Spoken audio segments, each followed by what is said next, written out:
Hey guys, T2, welcome back to the Time Preparedness channel. I got Austin finally back again here with me today. In today's video, we're going to do something that we should have probably done months ago, and that is just kind of do lessons learned and changes that we were making to our bags from our last two trips together. Sure. One was a short trip, a little overnight adventure in your wood line, and the other one was our 20-mile, supposed to be 20-mile kind of failure bug out bag, get home bag, whatever you want to call it, failure. And that's the one you had 5 minutes to pack. So there wasn't really much on the first video. Again, overnight camping trip in your wood line. Any lessons learned from that short overnight adventure? For that adventure, I was underprepared. Didn't have some things I felt like I should have had, though I didn't necessarily need them for that trip. If I'm not mistaken, I did not bring a tarp, so if it rained, me and my hammock was going to be soaked. That's the one big thing I can remember that I didn't have, as well as the life straw, I think is what I had. It's great for what it is, but it's, in my opinion, not necessarily what we need for the type of adventures we go on or the real world scenarios we might find ourselves in. So upgrading to a better water filtration system, as well as being more prepared for weather conditions. So my lessons learned from the first adventure, that little overnight, was my hammock of choice. That was the Grand Trunk single nest hammock. You had a nice, comfortable situation set up, and then I made you move because my hammock straps wouldn't fit around the trees. Yep. So I have went to the One Wind Hammock single nest in my get home bag and the double nest in my bug out bags, and that's because they have 11.5-foot straps. I mean, between the two straps, that's 22 foot of straps that I can hang my hammock on versus what I had in the Grand Trunks that was 6 foot, maybe 8 foot. So that was my biggest thing.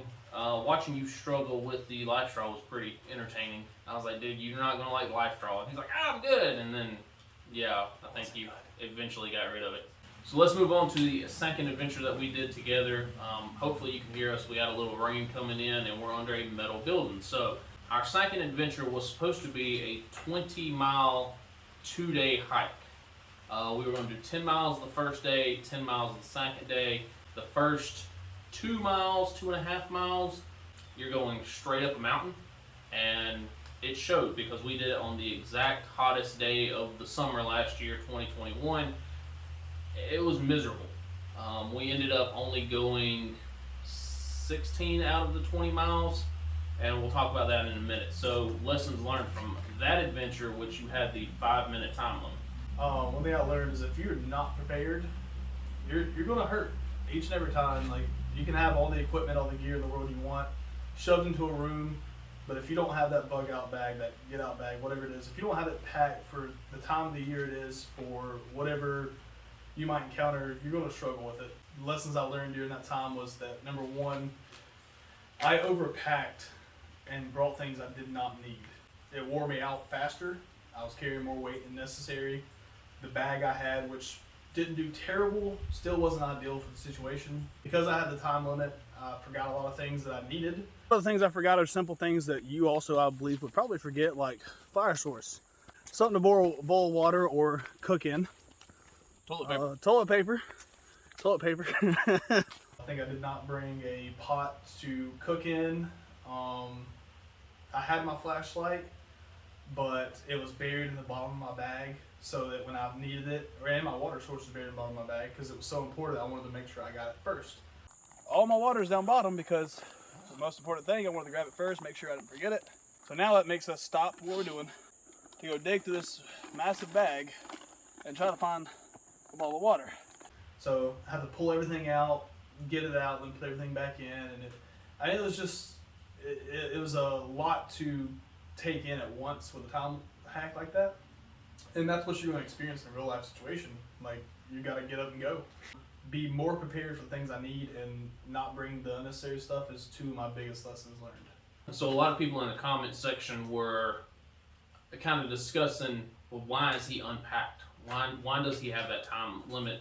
Why don't you have a bag kind of like us that's constantly packed? I'm doing it to show that when you don't have a plan in place, you're going to struggle more than people who are planned, who have an idea, who know the situation. And for the people who are prepared, you get to look at someone like me who comes out not ready at all and go, you know what? I may be ready, but I'm not as ready as I could be, and I don't want to look like that guy.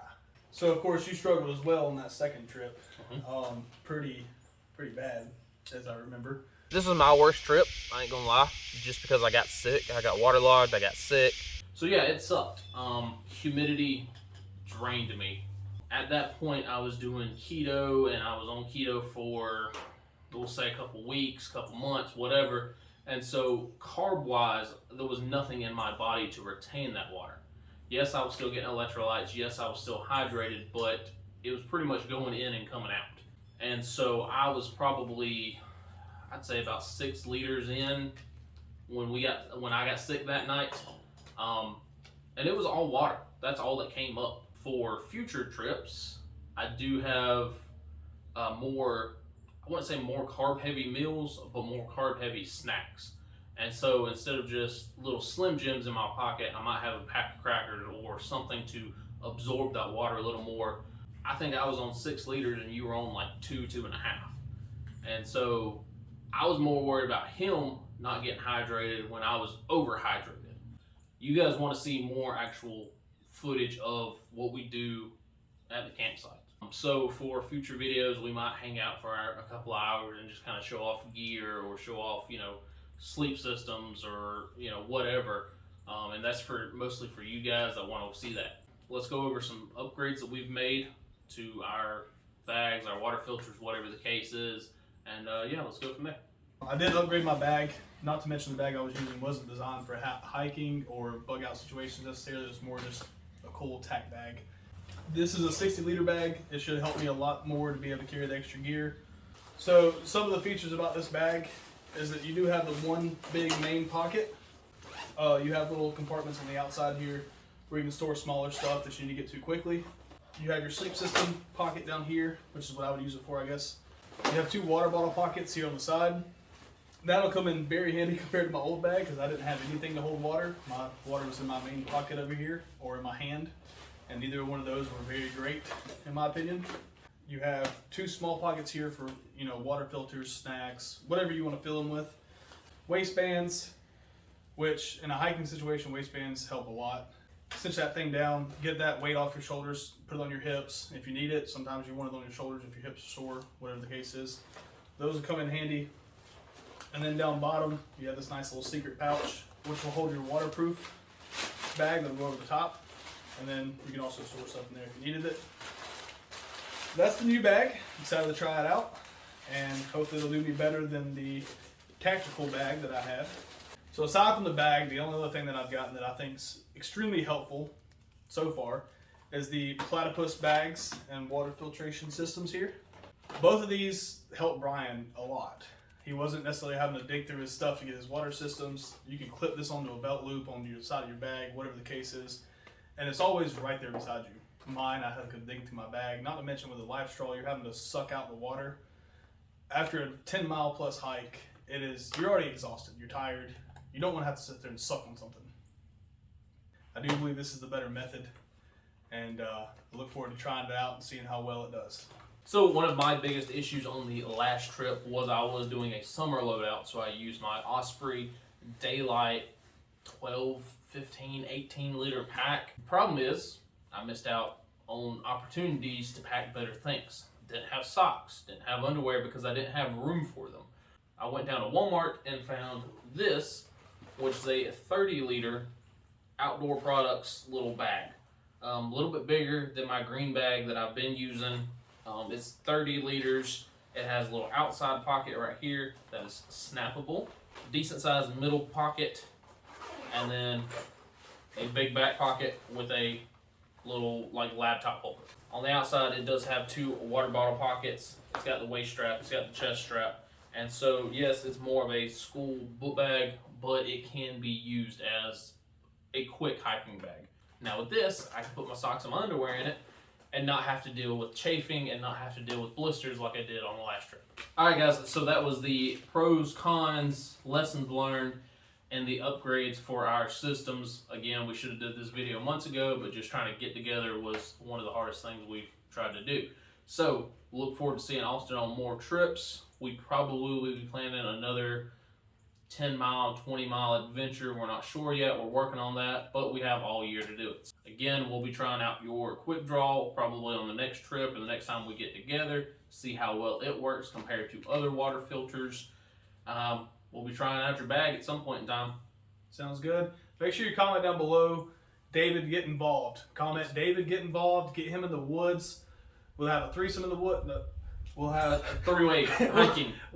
all three of us be in the woods doing stuff. Okay, so make sure you comment. You know, we miss David. We want him to get out here with us. We haven't done a video. I haven't done a video with David yet. So let's get him out here. Get him involved.